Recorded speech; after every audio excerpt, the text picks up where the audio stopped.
You ever hear a story so wild, you're not even sure it's real until it happens to you? That's pretty much how my life went. Off the rails at 5:00 a.m. one muggy Texas morning when Barbara Sullivan and her band of HOA desperados snuck onto my ranch thinking I'd be sound asleep while they planted fake evidence and tried to frame me for who knows what, all while wearing pink Hello Kitty hats like some cartoonish off-brand ninja squad. You know what I mean. The only reason I'm not telling this from behind bars is because I'd spent months preparing for that exact moment, turning my family's old ranch into the most booby-trapped patch of dirt in the Lone Star State. But let me back up a second, because the nightmare started way before sunrise started the very first time I met Barbara, which was the week I inherited this 50-acre slice of Texas heaven from my parents. I'll never forget it, walking into my first HOA meeting, Barbara sweeping in like she owned the place, decked out in a hot pink suit. 3-inch acrylic nails, fake Louis Vuitton bag, you get the picture. She looked me up and down with that plastic smile, offering her hand like I was supposed to kiss her ring. "Welcome to Willowbrook, Mr. Cooper," she said. Coldest handshake of my life, but it was her eyes, snake eyes, sizing me up for the kill. I didn't know then how deep her claws would go, or that I'd be fighting for everything my family built over 3 generations. By the end of my first week as an official resident, I'd racked up 15 violation notices, 15 and every one more ridiculous than the last. $500 for my rooster crowing before 8, $1,000 for my fence being too rustic, $750 for truck-related debris, and $2,000 for fertilizer odors causing air pollution. You can't make this up. I spent nights poring over county ordinances, and wouldn't you know it, there's not a single law against farm smells in an ag zone. Barbara was inventing these rules out of thin air. I tried calling her to reason it out. She cut me off so fast it made my head spin, oozing that sickly sweet tone that somehow made everything worse. "You have 30 days to comply," she said. "Or we'll take stronger measures." That's not a suggestion, by the way. That's a threat. My neighbor David, a lawyer smart guy, quietly met me at a coffee shop and spilled what was really going on. Barbara and her so-called HOA sisters were working with some developer to turn our area into a luxury resort. "If they bankrupt you or get you on violations, they can force a sale," he warned. Turns out Barbara had a fat chunk of that deal riding on my family land. Refusing to pay those bogus fines lit a fuse. Next thing I knew, I woke up to find my chickens spray-painted hot pink. My truck slashed up my veggie garden's salted fence, vandalized the whole 9 yards. Security cameras blacked out. But I caught a whiff of Barbara's knockoff perfume lingering, and that's when it hit me. These people don't want to win. They want to ruin you. That night, staring at my parents' photo, I swore I'd fight back, but legally the way my dad taught me. Never start a fight, son. But if they come for your home, defend it with everything you've got. At the next HOA meeting, Barbara strutted up like a dictator, waving around a folder of signatures and threatening to evict me under some nuisance clause. I called her bluff right there in front of everyone. She just leaned in and hissed, "Pack up and leave, farm boy, or I'll make you wish you'd never been born."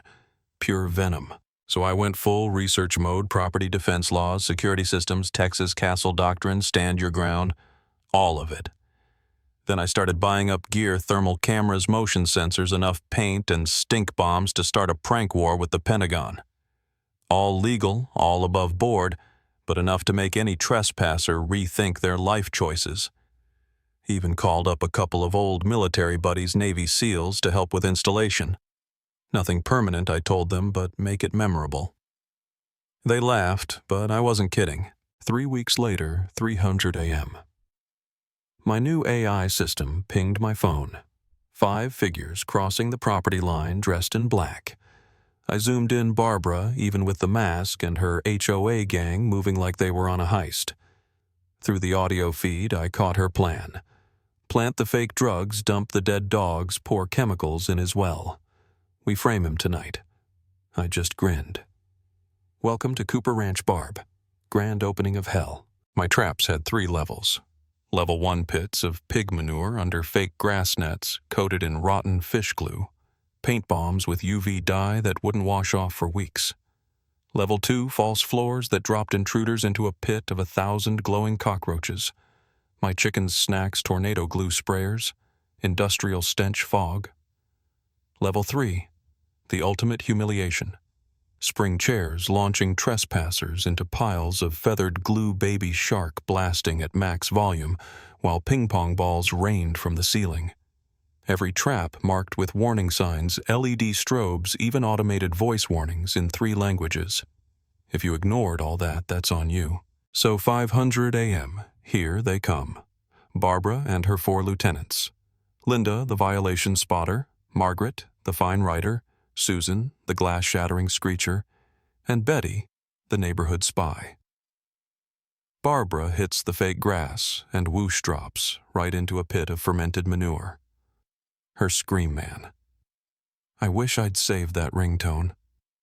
Margaret tries to help and slides in after her face first.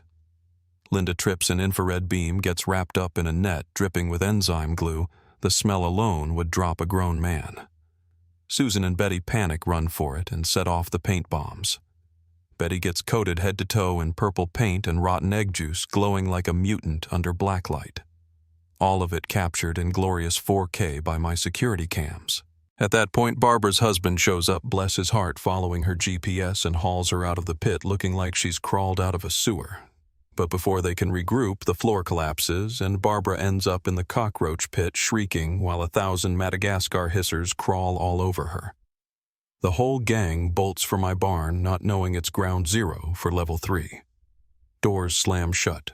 Music blares, ping-pong balls everywhere, and 5 women are now live-streamed to millions as 5 Karens versus Legal Farm Defense Epic Fail compilation.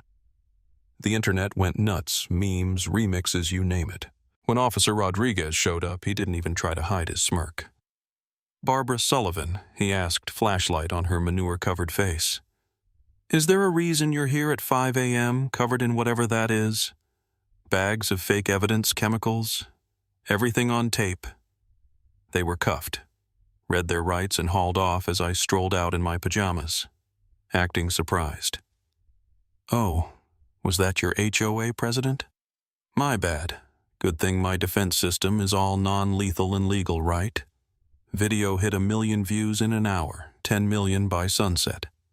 Justice served with a side of manure. Barbara and her crew faced the music, trespassing, conspiracy, fraud, you name it. My lawyer David held a press conference, even brought receipts, emails, bank transfers, everything, showing Barbara's plan to force me out and cash in on the resort deal. Her husband, finally fed up, filed for divorce on national TV and handed over more evidence, including threats she'd made against him. The rest of the HOA sisters all flipped, blaming Barbara and revealing even more dirty secrets. She lied to us. She threatened my family. I have recordings. It was like a bad reality show. Meanwhile, the internet kept the story alive. Poophole Barbara became a meme, even got her own Wikipedia page. My ranch turned into a tourist destination featured on late-night TV, and, yeah, the Netflix folks came calling. But just when it seemed like justice was finally served, life threw another curveball. Barbara's estranged daughter, Emily, showed up at my door apologizing for her mother's crimes and handing me a USB drive loaded with proof of even more dirt and a warning, she's already hired someone to take you out if she doesn't check in by 6 p.m. My old military instincts kicked in. Time to upgrade the ranch from Home Alone to Fort Knox. By midnight, Barbara's hired guns showed up, 3 ex-military pros with heavy weapons ready for a clean job, no witnesses. My team and I watched from the bunker, every move tracked, every angle covered. First guy hits a nanowire, gets zapped and glued to the fence, glowing like a radioactive disco ball. Second tries to sneak in, ends up in the tar pit covered in feathers, looking like a giant plucked chicken. The sniper knocked out by a drone with sleeping gas, easy as pie. We didn't hurt them, just broke their spirits and streamed their confessions straight to the FBI. Barbara went from jail to federal prison for conspiracy to commit murder, and the whole assassination network unraveled because of her. Over the years, Barbara's life went from queen bee to national punchline to eventually something like redemption. Prison changed her. Therapy, hard labor, and plenty of cockroach-themed reminders of that morning in the manure pit. She started teaching other inmates, wrote apology letters, even published a memoir, From Poop Hole to Purpose. And when she finally got out, she spent every day helping people she once would have steamrolled. Emily and I, we ended up running the ranch together, even got married, had a kid. Funny how life works, huh? And yeah, the story came full circle when decades later we discovered a hidden room in the barn evidence that Barbara's dad was the one who caused the accident that killed my mom. I could have blown up what was left of Barbara's life with the truth. But looking at my own family at Hope, our daughter, I realized forgiveness was the only way to break the cycle. Some hells you just have to leave behind. In the end, Barbara became a living reminder that people really can change if you hit rock bottom hard enough and get handed the right second chance. Our community rebuilt itself, HOA gone neighbors actually talking to each other, turning what started as a war into a legacy of healing. Even now, old as I am, folks come from all over to see where it all happened, not because of the traps, but because sometimes, against all odds, justice and mercy win out. So let me ask you, where do you stand? Would you have chosen revenge or forgiveness? Drop your thoughts below, and let's talk about what real justice looks like in the world we live in. Because if I can forgive the woman who tried to ruin me, maybe there's hope for all of us.